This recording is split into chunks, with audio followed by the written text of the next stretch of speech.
own your story, and remember that bad presentations are the place where good ideas go to die. Oh, no. So if you have a great idea, put in a little time and effort to work out how to champion it, because no one is going to be able to champion it better than you. Step into the world of success with your brand amplified, the ultimate podcast designed to unravel the intricacies of thriving businesses. I'm your host, Annika Jackson, and I'm on a mission to uncover the stories, strategies, and secrets that have propelled entrepreneurs and business leaders to success. The first thing that really struck me about this guest was the name of her business, Full and Frank. Juanita Wheeler and I have a lot in common in our backgrounds: nonprofit work, being professors, teaching, really being interested and invested in education and lifting people up and helping them find their voices. And that is what this remarkable woman does day to day. Juanita, you are in my future. It's Sunday for you in Australia. Thank you for being here and taking some time on your weekend. Thank you so much for having me. I'm really excited about this conversation. Me too. Well, let's get into it. Let's talk about your background. And you were involved with TEDx quite early, I think, at the beginnings of the whole movement. And I'd love to hear how you got engaged with TEDx in the midst of all of the other work that you were doing, because you've also had corporate roles. You know, you've done, like I said, our paths have been very similar.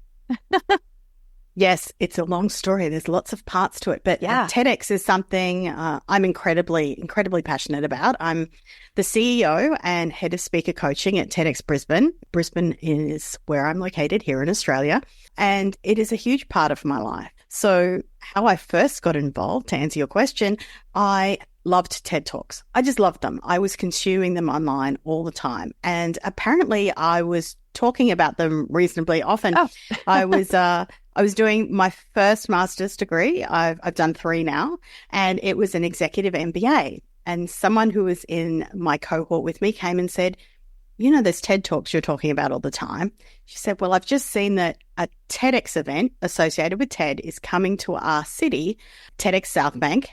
You have to apply. There are only 100 seats to get in the audience. You know, do you think we should?" And I'm like, absolutely. So I applied. I got one of the spots, and I was excited, but also a little bit anxious about it because I loved TED. I loved it so much. I just, you know, it was such a wonderful platform for every day to get a little bit smarter and learn something new. And I thought, this is actually a little bit precarious, because what if I go to this local version of the event and it's disappointing? Like, will that in any way diminish or tarnish my love of TED? And I really didn't need to worry, because it was amazing. And I was sitting in the audience that day, and I was listening to these people tell inspiring stories about their ideas and the work they were doing to make the world a better place. And I had this absolutely cathartic moment when I sat there and said, you know, I don't want to be sitting here and just listening to those people. I want to be one of the people who's talking about my great ideas and the brilliant things that I'm doing to make the world better.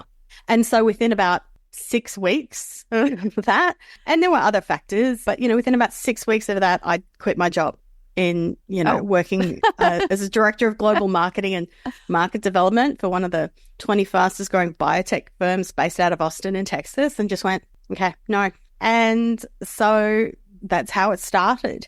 And then the next year, at that point in time, and I love that you love my company name, but I quit, and I spent about 6 weeks watching reruns of Buffy the Vampire Slayer, thinking, well, I can go back to another corporate job and keep working in biotech, or maybe this is probably the only time I can ever take a chance and have a go at starting my own business. My family have a lot of entrepreneurs in it, and I thought, you know, if not now, then when? So, and also I'd just been watching this series where, like, short blonde woman fights evil and makes the world a better place. I'm like, okay, cool. If Buffy can do it. So then I decided to start my own company, and I thought about all the things that I'd been told were potentially problematic about how I operate. So people would say, you're incredibly smart, but you're just a tad abrasive, or you're just a bit too blunt, or you're a little bit intimidating. I said, excellent. I'm just going to, you know, take all that in And with the help of a fantastic friend, we sat down and talked about it. I said, I do not want to be Juanita Wheeler and Associates or anything that sounds complete, like that's not me. And then we wrote down all of the elements and we got down to the bottom, comprehensive but blunt and full and frank. And I was as shocked as anyone to find that full and frank hadn't been trademarked. So it's now both my brand and a product disclosure statement. So I started the company. And so the people who were running the TEDx event reached out to me. And first of all, they said, can you volunteer? So the year after I was in the audience, I was a member of the volunteer team. And the year after that, they asked me to speak and come and talk about the work I was doing, which at the time was focused on busting the charity overhead myth and talking about the way we fund nonprofits. And so I did that. And the year after that, the person who was running the event, an amazing woman called Laura Stokes, truly fabulous, she called. It was quite funny. I told my husband literally about 3 days earlier. I'd just finished my second master's at the time. And I sat and I said to him, I understand. Thank you so much for being so patient while I did these 2 master's degrees and the business and everything and all the international travel when I was working based out of, America, and I was, multi-continent commuting. And I said, but hey, I've done this one. We're going to take a break now. There are going to be no crazy radical things. It's just going to be the family and our 3 sons and the business, and that's it. And then Laura phoned and said, hey, I've just got this great job offer, a maternity leave contract in London working for Richard Branson. Wow. Well, so obviously you say yes. He's like, so we had a team meeting and we said, you're the person who needs to take over the license. So 0 pressure, but either you take it over or we're going to shut it down.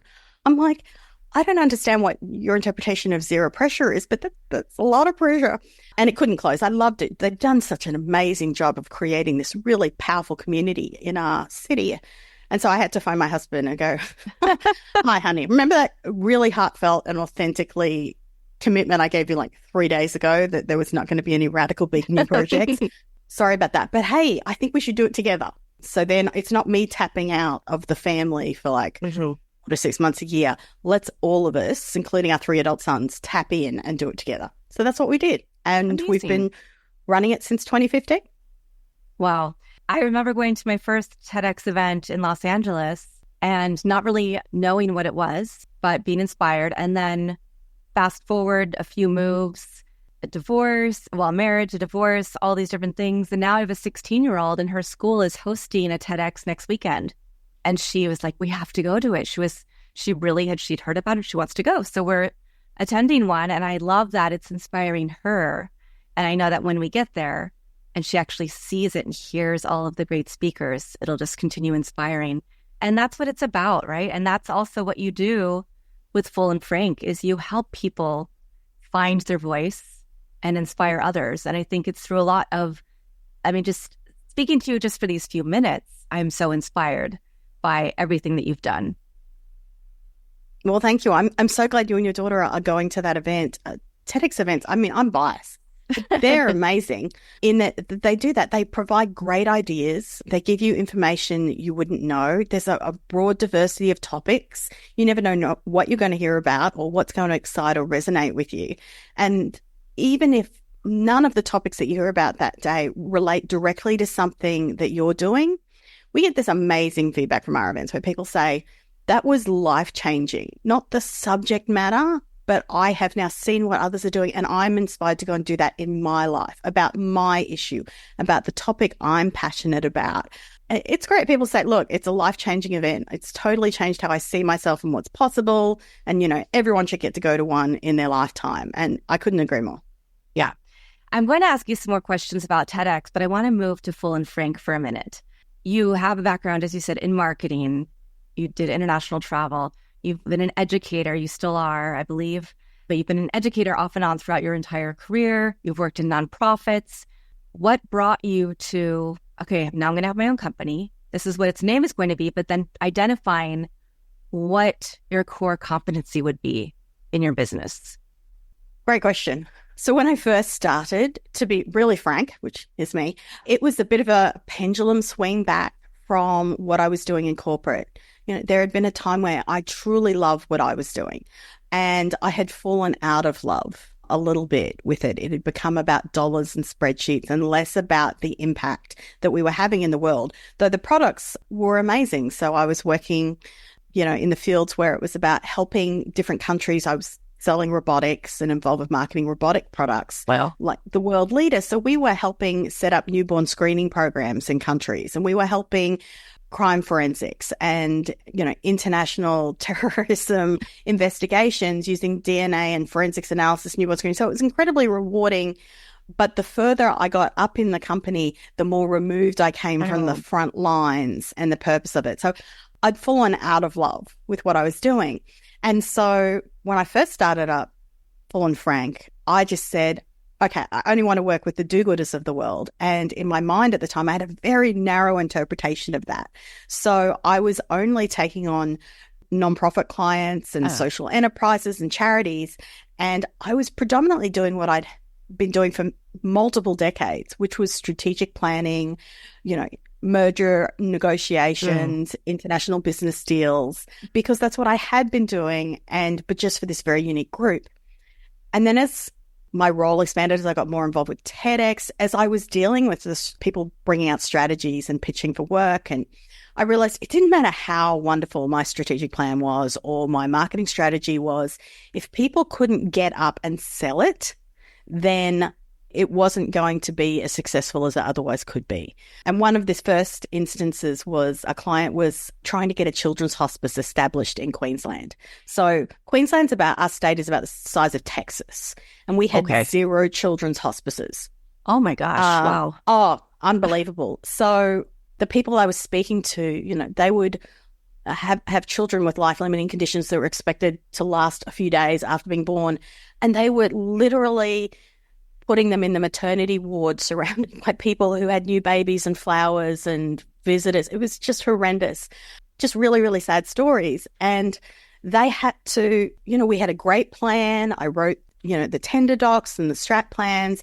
But at the end of the day, we needed the parents who were comfortable doing so to be able to articulate the need and to speak about their stories in a way that resonated with people and got them to say yes. Because my work that I do in terms of speaker coaching and speech writing is all about strategy. So it's about persuasive speaking and getting someone to yes.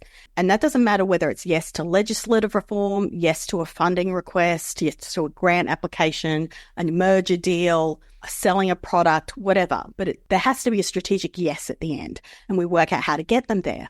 So I very quickly worked out, okay, people have to be able to speak well to champion this. And I don't mean like an 18th century Shakespearean actor. I mean authentically in a heartfelt way that is comfortable but compelling and which clearly tells the story and provides the information that individual recipient needs to hear.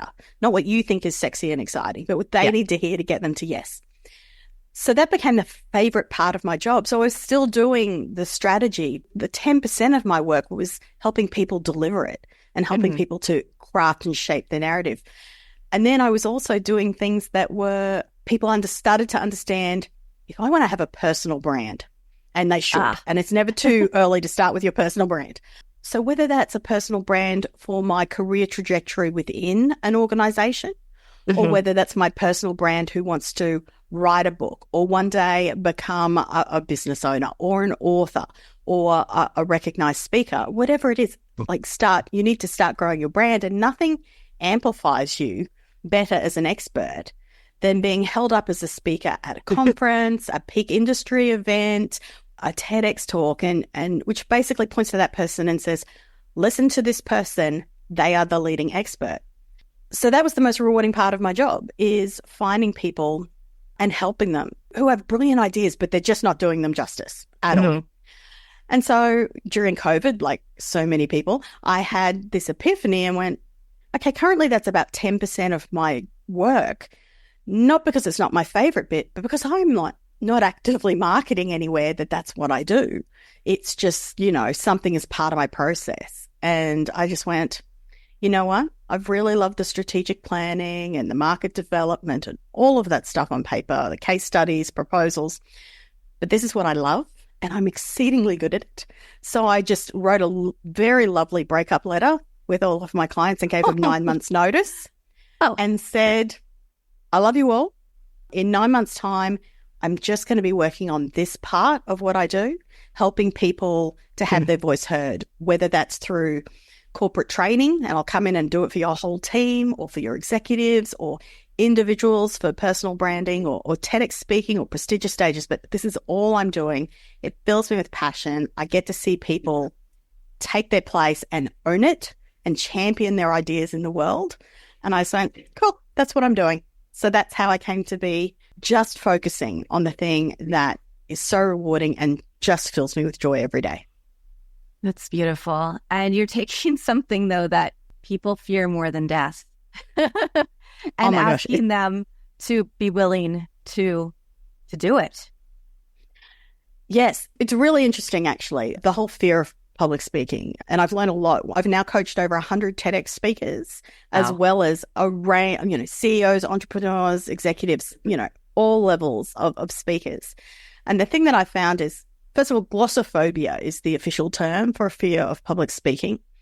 And depending on who you speak to, some experts say it could be as much as 75% of the population. I mean, obviously there is a big difference between I'm slightly more nervous than I should be, right through to absolute paranoia, I cannot get on the stage. So big difference. But in working with people for many, many years now and a huge diversity of population, what I've come to realize is you're not really afraid of public speaking.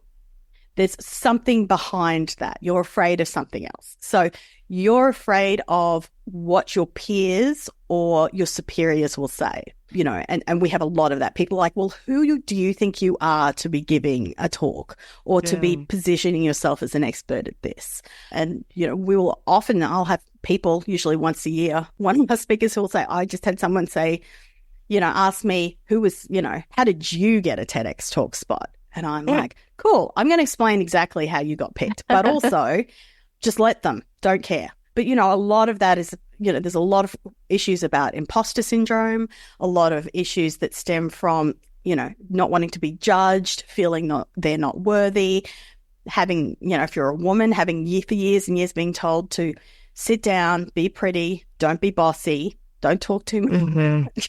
And then you're asking people to suddenly just put that aside. But yeah, the fear of public speaking, usually it's not that's the fear. It's all of these other things, what are the worst possible things that could happen? And so we go through that process, and the whole coaching process is like, let's write every single one of those down. And now let's work out what smart things we can do. Because I have a toolkit. Let's work out all the things we can do to minimize the chance of that happening. And also maybe we should have a chat about what that fear is actually about, because it's not about the stage or standing up in the boardroom or, accidentally getting a word wrong when you're pitching to your boss. It's about all of these other things. And if we actually just call it out often and then you become aware of it, suddenly the fear of public speaking dramatically dissipates when you understand, okay, no, this is what that's about. And you know what? I am worthy and I am pretty awesome. And, my idea has merit and someone in the world needs to hear it. So let's just suck it up, learn how to do it well based on neuroscience and behavioral psychology and persuasion theory, and then just get out there and get it done. You make it sound very easy. I'm someone who loves public speaking and always has from the time I was little. But there is a difference between being willing to get up and talk about anything, anytime, anywhere, and still having the awareness and just feeling like you're in your power. So you can love public speaking, but still not feel in your power, which is the other component that I hear that you're helping people really realize. Absolutely. And I think, yes, so owning it and feeling good and knowing why you're there. And a lot of that has to do with understanding the importance of what you're saying and the potential impact it can have. Sometimes I just have people who we sit down and talk about it and go, who needs to hear this right now? Like, whose life would this change? And they're like, oh, people who are like this, or maybe this person, or, when did you need to hear this and no one told you? Okay, well, here was the situation. I'm like, cool. How many people in the world do you think currently sitting in that experience that this could change their life? And they're like, Okay. So, we have to do the work to get there. And that's fine. It's not a 6-year process to get there. There are things we can do to have that discussion. But the other thing is really important. And often I hear from people who come in and say, look, I love public speaking, which, by the way, is not me. I am a screaming introvert. So a huge part of me working out the neuroscience and the neuroeconomics and behavioral psychology of how to make this work was because I didn't come to it naturally. It's funny when I tell people I'm an introvert and they go, you are so not. I'm like, yeah, I really am. I'll come to this event and then I'll go home and hide in my couch for like 2 days just to recharge my batteries. Ooh. Like, I love humans, but you're exhausting. So how to do it? It was incredibly vexing to me I would have a really great plan, a proposal. It would be on paper. It would just be stand out, knock it out of the park. And then someone, let's call him Brad, will stand up in a meeting and be prepared to charismatically champion his idea, which is completely subpar. But, he would advocate for it, and that would be the idea that would get up. And eventually it clicked to me, if I care about my idea, if I care about my career trajectory, if I care about the things I think are important and I need to, advocate for them, then I need to be prepared to suck it up, learn how to do this well, and champion my ideas. And so that's what I did. And I went, cool, there must be a way that human brains can be persuaded, and it's politicians are doing it, advertisers are doing it. Let's go and look at all of the research they've done over all of these years to work out how to persuade people to say yes.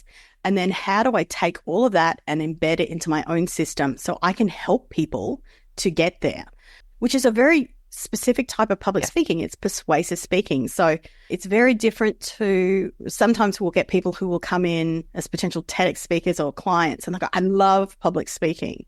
I'm like, great. And I'll say, what kind of public speaking do you love? And they'll go, oh, I love speaking off the cuff, and I love getting up and doing wedding toasts, and I love telling jokes and having people come up after me and tell me how great it was. And people love when I speak and I'm always being invited. I'm like, okay, great. This is going to be some work. And I'm like, that is great. Don't stop any of that. But if you want the tool in your toolkit where you are going to speak persuasively and get people to agree to something that is significant and professional, whether it's an idea, whether it's a business deal, a product, a service, you need a different tool in your bag than that. One that has been strategically crafted where you do an analysis of who is my audience. First of all, should you speak there? Can these people say yes? Because if you've got a strategic objective, which you should before you speak at anything, otherwise you're just flapping your gums. So what is your strategic objective that someone can say yes to? And then is that person in the room? If not, why are you talking? Get in front of your audience, the people who have the power to say yes to what it is that you're trying to achieve, and then make sure that everything that you craft in your speech tells them the information they need to hear. Not the stuff you enjoy telling, not the anecdotes you necessarily find funny and always get a laugh. What does that audience need to hear from you to get them to say yes? Yeah. And that can be a painful experience for me. Not painful. 100%. It can be discombobulating for people who are very used to off-the-cuff charismatic speaking that they love, and they are very good at it typically. But they also are smart enough to know, okay, I understand there's a different type of public speaking I need to get good at because that's going to help me get to where I want to go and achieve my goals. Yeah, very different. And I imagine that the work that you had to do to get yourself there is what makes you so successful at helping others find their voices and being able to get people to say yes. Yes, I used myself as a guinea pig for a long time. And there are a lot of things that I tried. I read a lot of books. I listened to podcasts. I listened to, a whole chunk of things that people are like, oh, no, this is how you do it. And in the very early days, I got sucked into the hype about, it's all about vocal modulation and what you do with your hands. And, so that was where I started. And then I'm like, this is a crock. I was like, where is the data? Where is the, I'm a peer-reviewed academic research nerd. I'm like, where's the data that supports any of this? It's like people coming in, they're freaking out because they'll come to me and say, can you help me stop saying ums and ahs? And I'm like, okay, first of all, you need to know that what the research says is if you tell somebody that ums and ahs are bad, then they hear them dramatically more. And then they will presume, you know, you're not as great a speaker. But that only happens after someone has told them that they're bad. If you have a really compelling idea and you write it strategically and present it in a compelling and authentic manner, and you are authentically human about it, there is no evidence that says that the extent to which they'll be persuaded by you is hindered by ums and ahs. So yes, absolutely. I think having gone through it myself and having tried things that definitely didn't work and they could not be evidence verified versus doing the work and going, okay, no, this neuroscience, I might not like what this research says, but there's evidence that says I got to suck it up and learn how to do this because it works, you know, has made it very robust. And then, you know, having now worked with over 100 TEDx speakers from every possible industry in this broad spectrum of personalities and styles, you are constantly evolving and tweaking and adding tools to your toolkit so you can help them and serve them. And then when the next person comes along with a similar challenge or a similar personality or style or desire, you go, you know what, I've got the tool for this. So you can be as helpful as possible. And again, when you help them and then they go out and do great things in the world, then, you know, you've played a part in that. And then you can lie your head on the pillow at night and go, that was a really good day. Yeah, fantastic. And I love that through this work, you not only got yourself back to an area that you were really passionate about, you again took the leap, not leaving an entire amazing job, right? But this time, well, leaving an entire amazing job or roster of clients, but giving them a 9-month runway. So a lot of time to hopefully maybe hire you on the other side or figure out who else they need to work with on everything else. So that it also speaks to me through the name of your organization.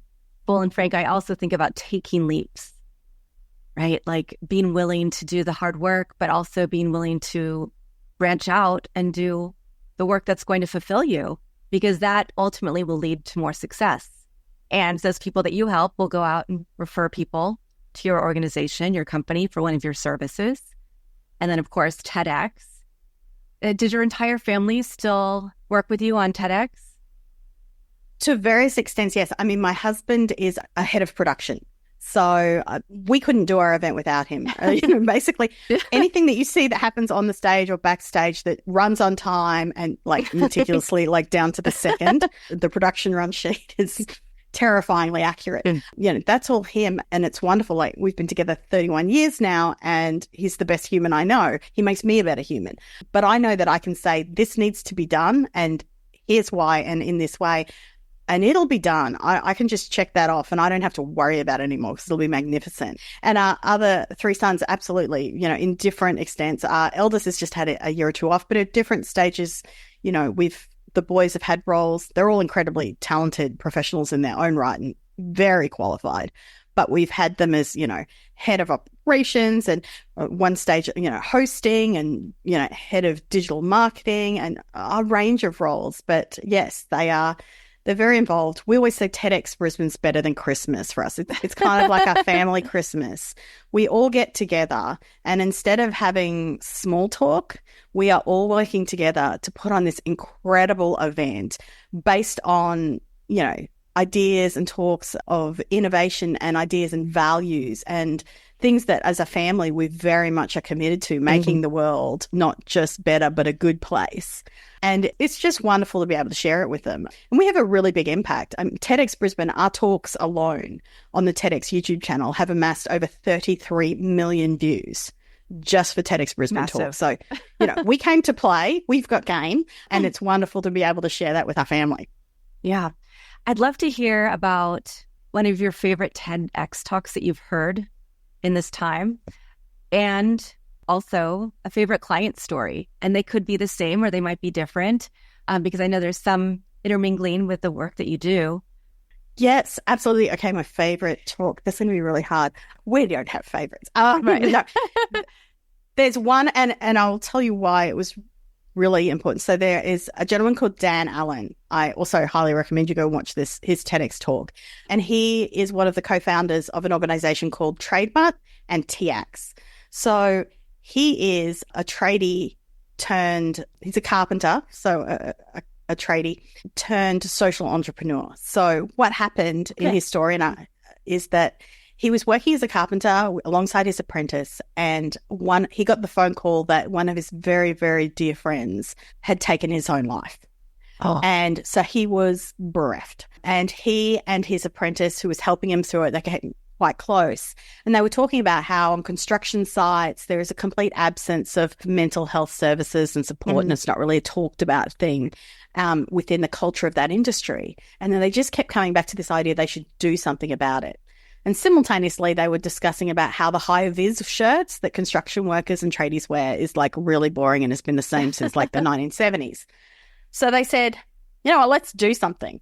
And so they have created these absolutely funky, luridly Tropicana-style shirts of all different kinds with high-visibility workwear.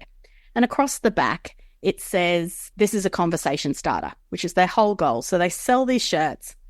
And anyone who wears them and walks up to them goes, oh my gosh, what is that shirt about? I go, actually, this is a conversation starter about mental health. So they're free to have those conversations. And it was fantastic. And then they said, okay, what happens when somebody says, no, I'm not okay?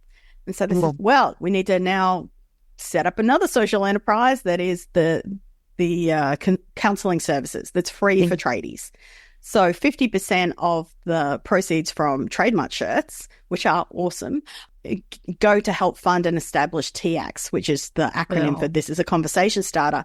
So you can phone up as a tradie, you know, and get up to 10 free counselling services with the same person who's properly qualified. And anyway, it's a wonderful organization. Amazing. Go check out his TEDx talk. But the important thing was, you know, it's one of my favorites because he actually pushed back a bit. Dan is amazing.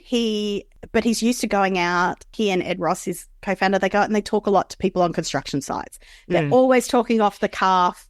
It's incredibly authentic and engaging, and people love them. And I'm like, 100%, I get all of that. I want you to give a TEDx talk at our event, which means it has to be scripted. We have to fact check every word you say. We need to have references. So this is the format. And then I work with speech writing as well. I say to our speakers, we want you to bring the world's best idea. Like, we've approached you because you have a brilliant idea, but no one's approached you because we think you're the world's best speech writers. That's not why we've come to you. So, you know, we will work with them, and it's a fully curated process. So we work together on the speech, and at different times, you know, Dan was like, oh, I'm really not sure this sounds like me anymore. And, you know, a lot was going on in his life at the time. And I'm like, trust me, please trust me. Like, let's work through. We'll to and fro.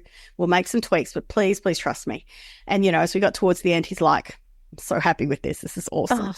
And if you get up and go and watch the talk, he's out there doing it. And we had robust discussions too about, he's like, should I mention my friend? Yeah. And I'm like, yes, but we need to have the discussion about where it goes. We've eventually settled on the end. We very carefully worded the words. He wanted to make sure it was respectful to his friend's family, but also to his memory, but explained, you know, on their shirts, they have YNWA on it. You'll never walk alone, which is the Liverpool Football Club in England's motto. And his friend was a diehard Liverpool Football Club supporter. So they do this as a tribute to him on every single shirt they sell and make. And he's like, I have to work out how to say this. And, you know, so we worked very carefully on the language so it was respectful and everything. I'm like, no, it needs to go in. But so when he did it and he walked out to do it, gave me a high five before he walked out. And he's like, I got this. And stood on the side stage and I listened, and I just had this moment. First, I was so proud and so happy in a non-patronizing or matronizing way. I'm so proud. But I'm waiting to the bit where I knew he was going to struggle and he would take a little bit, you know, it was going to be emotional, and he just nailed it. And then I had that moment where, you know, my heart was racing. I got goosebumps. I'm like, I am doing exactly what I'm supposed to be doing in the world, which was really profound. And I was so happy, and he was thrilled, and it went extraordinarily well. And, you know, they now use that and are able to send it to people all the time. So here's my story. Here's the backstory. If you're not sure of why we're here and what we do, here you go. So it's incredibly powerful. So that would be probably it's so hard, but my most favorite TEDx walk that I've been involved with, just because for me it was just an amazing moment.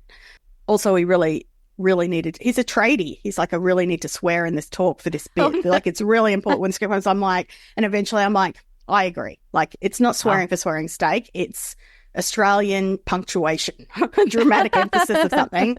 Totally. And another one that probably a client that I've worked with, there are many, but, you know, somebody I worked with who I'd known for years, but professionally, but hadn't needed to use my service. And she phoned me and said, she'd done a lot of public speaking. This is somebody who's been in the executive and C-suite for a long time, but she'd had a little break between speaking gigs. It'd been a couple of years, and she got us to speak at something. And she phoned me up and she said, I've got this gig. It's in about a week. She said, I am at the point now where I would rather quit this job than do this speaking gig. And I'm like, okay, don't do that. She's like, I have hardly any time. I have like a relatively modest budget for this. I can't do like your full suite of do the whole comprehensive keynote thing. What can you do? I'm like, send it to me. Tell me how many hours you've got, and I will send back to you what I can do with that amount of time. Send me a script. And so she did. And I think I spent 3 hours going through and chomping a script and changing it and blah, blah, blah. And I sent it back to her, and I thought, I was actually on holidays at the time, but she was so desperate. I'm like, I'm not letting you down. I feel really passionate about supporting my clients. I'm like, I'm not letting you down. I've got this. And sent it back to her. And then I got the message back in a text, and she says, I'm literally crying. She's like, I had no idea like how good you can make me feel. Also that I have an important idea that's worth sharing. So yeah, that was a lovely moment. And it's like, it's amazing what you can do in a few hours to help somebody and change the thing. But again, it's that. And she nailed it. It was so funny. She said, I'm like, well, let's put in some, like, I'll put the notes in. When I do speech writing for people, I do it in sections and I label them like, this is your anecdote about this. This is your answer anytime in the future you get asked about this. Because if we nail it once, then you've got that forever. And she goes, I'm never public speaking again. This has been so stressful. I'm never doing it again. Having done a lot of public speaking previously, and I just have a giggle. I'm like, yeah, Jody, that's what everyone tells me. When they come, they're like, this is just for this one thing. And like, currently this is 100% fail rate. I'm like, because once you understand how to do it well and, you know, you have the tools you need, you'll love it. She's like, no, not going to happen. She sent me a message afterwards. She goes, I just finished. It was great. I wanted to turn around, go back up and do it again. Wow. So yes, it's just about having the right tools in your kit and having that person in your corner to explain to you and give you the support you need to get there. But yeah, that was a really lovely moment too. It's like, I want to, can we go again? Yeah, both of those stories are amazing. I wrote down Dan Allen so that I can look up his speech. You mentioned that every word has to be scripted and fact-checked for a TEDx talk. So can you talk about that a little bit more, the process? Because I think everybody goes, oh, my dream is to do a TEDx someday. But I don't know that they realize the intentionality and intensity, perhaps, of being approved. And then you also mentioned that you often go out and ask people. It's not just that people apply. So I'd love to hear about that as well. These are great questions. The first thing I would say is to understand that TEDx, independently organized community-led events. So you get a license from TED, and there are rules and content guidelines that you need to follow. And that's what preserves the integrity of the brand and ensures that it maintains the reputable, incredibly, respected brand that it is. Having said that, there's a lot of room for movement about how you, on a step-by-step basis, implement and operate your event within those rules. So about 50-50 in terms of about 50% of TEDx events run an open application process. So you can apply to be a TEDx speaker. So part of the thing that I do for my subscribers, for my email list, is I have an open calls for speakers list that includes events from all over the world, all different industries and niches, but that includes TEDx events that currently have open calls for speakers. And that's about 50% of TEDx events. And then about 50% are invitation only.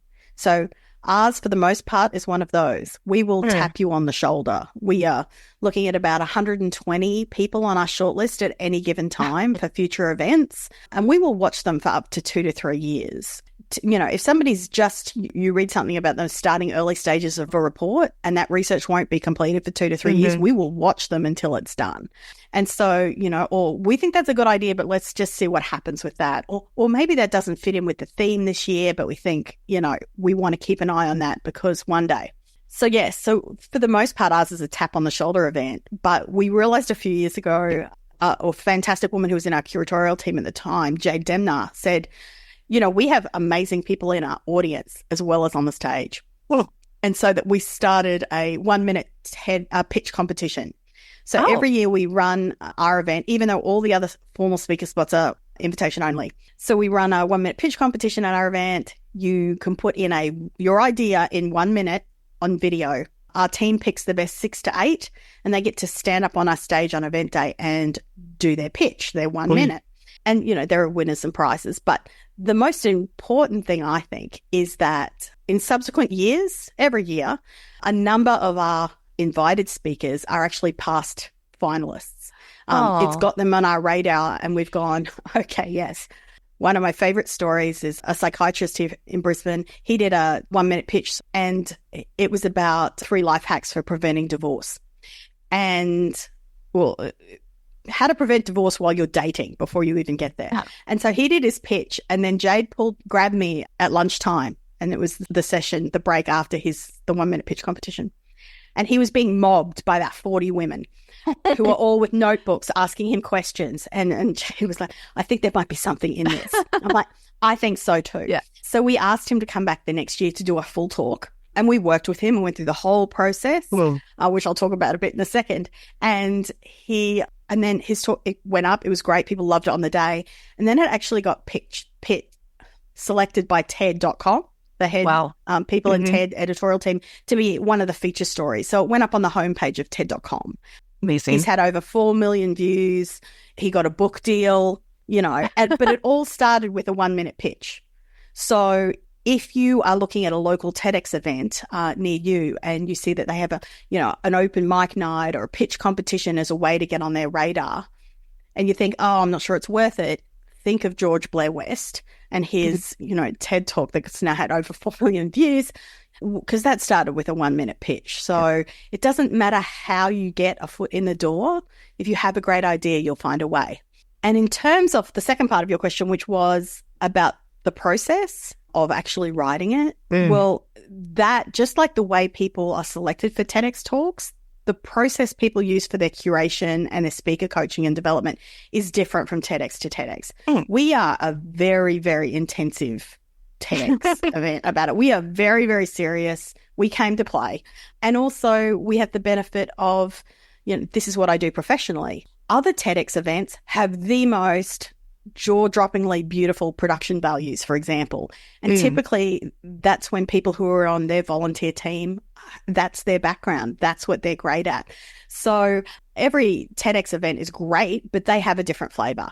Ours is all about, first and foremost, community and the great curation and speaker development. So for us, once we've tapped somebody on the shoulder, we'll go through about 5 months worth of training, including many, many months of fortnightly and then weekly meetings. We will go through script development, speech development. We will fact check everything. We will have a second person whose only job is to fact check everything that they say.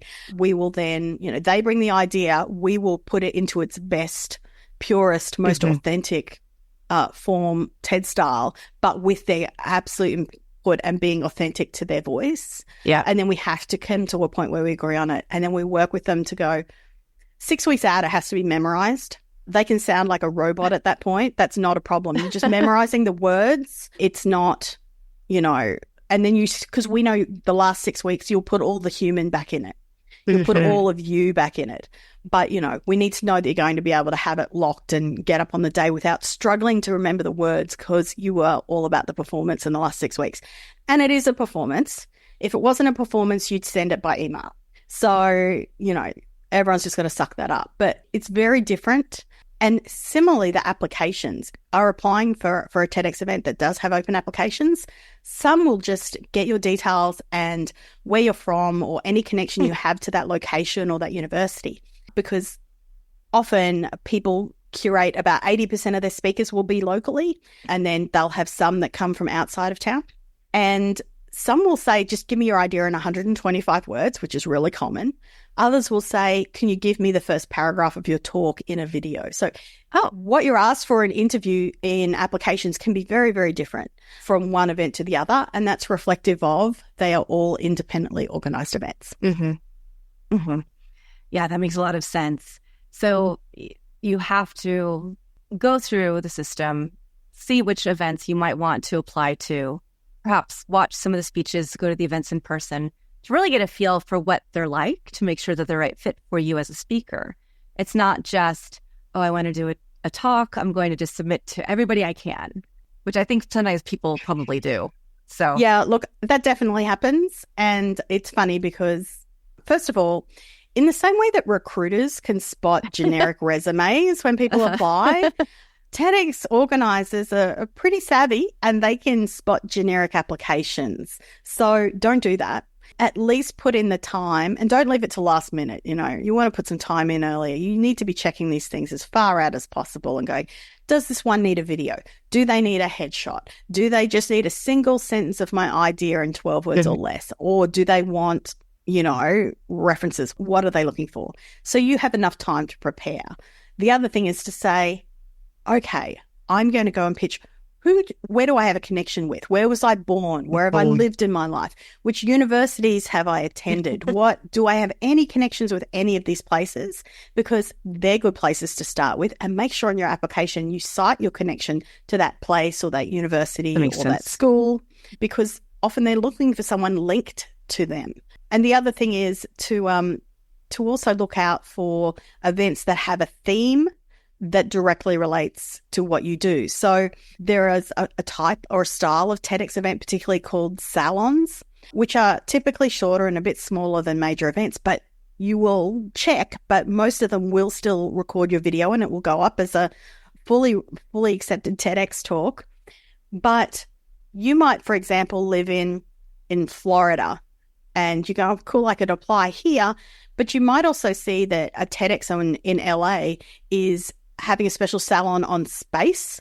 And if space is where your zone of genius is, then you should apply to that TEDx and explain why your expertise means you would be an ideal guest for that event, even though it's not your hometown. So, you know, there are lots of different ways and things you should be looking at, but you should make sure that it's not a generic application. Don't spam everyone. Also, we talk. So you'll occasionally see posts and go, is everybody else getting a generic spamming application from Dave Smith? Like Dave Smith, not his real name. But you're like, yeah, okay, no. And so, you know, be really strategic and intentional about it and authentic and find the right event for you. And yes, I absolutely agree. I mean, I have a blog post, which is LinkedIn's oh so subtly called So You Want to Give a TEDx Talk, which includes lots of tips about this. But one of which is, you know, don't spam, be strategic, find the right event for you and just keep trying. Yeah, fantastic. You've given so much good advice and inspiration. Where should people go? Should they just go to the Full and Frank website? A really great place to start is to go to fullandfrank.com/tools. I've got a number of free guides there and some recommended tools that I use. It's a great place to go. And on that page, you'll also be able to click on a link that takes you to testimonials, which are stories from people I've worked with. And if you're looking for a little bit of inspiration to make you believe that you can do it, highly recommend checking it out. And if they have a TEDx talk, you can link straight through and watch them. And there are some truly inspiring TEDx talks in that list. Nice. And Juanita, I always ask the last question. Do you have a favorite quote, mantra, verse, family motto, words that continue to inspire you to be this agent of change, a source of inspiration, and somebody who really truly helps people speak their dream? Wow, that's a really profound thing to throw. I have so many, but I think, and I use whichever one is most appropriate at the time, but I think a really important one is the idea to own your story. Own your story and remember that bad presentations are the place where good ideas go to die. Oh, no. So if you have a great idea, put in a little time and effort to work out how to champion it, because no one is going to be able to champion it better than you. Fantastic. Thank you so much for, taking some of your time on a weekend to be here with me. I really appreciate it. I think I'm already getting your newsletter, but if not, I'm going to go sign up for it right now so I can get all those tips and tricks and hints. And to the audience, thank you for watching or listening to this episode with Juanita Wheeler from Full and Frank. Go to her website to learn more about how you can book various services with her. And if you're not ready to do that yet, you can still get some helpful tips and tricks to make your journey into becoming that amazing speaker who is very persuasive come to life. Thanks for listening or watching to this episode of Your Brand Amplified. Don't forget to leave us a rating or review on your favorite podcast listening platform. And if you want to learn more, check us out at yourbrandamplified.com.